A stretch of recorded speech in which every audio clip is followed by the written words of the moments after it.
iPhone 13 കേട്ടോ. നമുക്ക് display അറിയാം, മൊത്തത്തിൽ പൊട്ടി പൊളിച്ചിട്ടുണ്ട്. പിന്നെ അതേപോലെ തന്നെ ബാക്ക് പൊട്ടിയിട്ടുണ്ടായിരുന്നു, പക്ഷേ ഒരു ബാക്ക് ഗ്ലാസ് മാറിയിട്ടുണ്ട്. ഷോപ്പിൽ നിന്ന് വർക്കാണ്. അപ്പോൾ ഇതിലെന്താ വെച്ചാൽ ഇതാണ് അതിൻ്റെ മദർ ബോർഡ് വരുന്നത്. മദർ ബോർഡ് വരുന്നത് സാൻഡ്വിച്ച് ആയിട്ട് വരിക. അതായത് iPhone Xൻ്റെ മുകളിലേക്ക് ഈ ഒരു ബോർഡിൽ വരിക, 2 ബോർഡായിട്ട്, നെറ്റ്വർക്കിൻ്റെ ബോർഡും മെയിൻ ബോർഡും.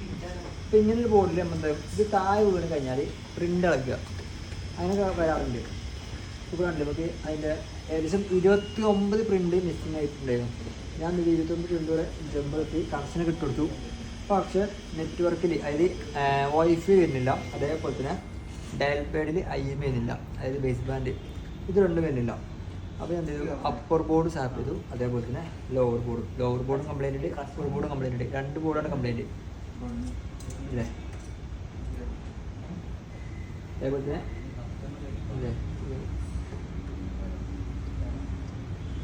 അപ്പോൾ അതേപോലെ തന്നെ ഹൗസിങ്ങും മാറ്റിയിട്ടുണ്ട്, കാരണം സ്ട്രിപ്പൊക്കെ ഏകദേശം ഡാമേജ് ആയിട്ടുണ്ട്. അപ്പോൾ ഇതാണ് ആ ഫോൺ കേട്ടോ.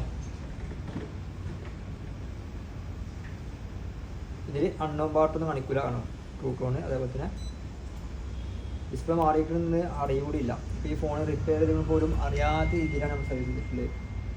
അപ്പോൾ ഇതേപോലെ പൊട്ടിപ്പൊളിഞ്ഞ ആക്സിഡൻറ്റ് വെച്ച് ഫോൺ ആയിക്കോട്ടെ, അതേപോലെ CP സംബന്ധിച്ച കംപ്ലൈൻറ്റ് ആയിക്കോട്ടെ, ബോർഡ് സർവീസ് സംബന്ധിച്ച കംപ്ലൈൻറ്റ് ആയിക്കോട്ടെ, അങ്ങനെ ഏത് രീതിയിൽ കംപ്ലൈൻറ്റ് ആയിക്കോട്ടെ iDotമായി കോൺടാക്ട് ചെയ്യുക. കോൺടാക്ട് ചെയ്യുന്ന നമ്പർ നമ്മൾ ബയോയിൽ കൊടുത്തിട്ടുണ്ട്, അതിൽ കോൺടാക്ട് ചെയ്യുക. കൂടാതെ നമ്മൾ Instagram ഒക്കെ ഒന്ന് ഫോളോ ചെയ്യുക.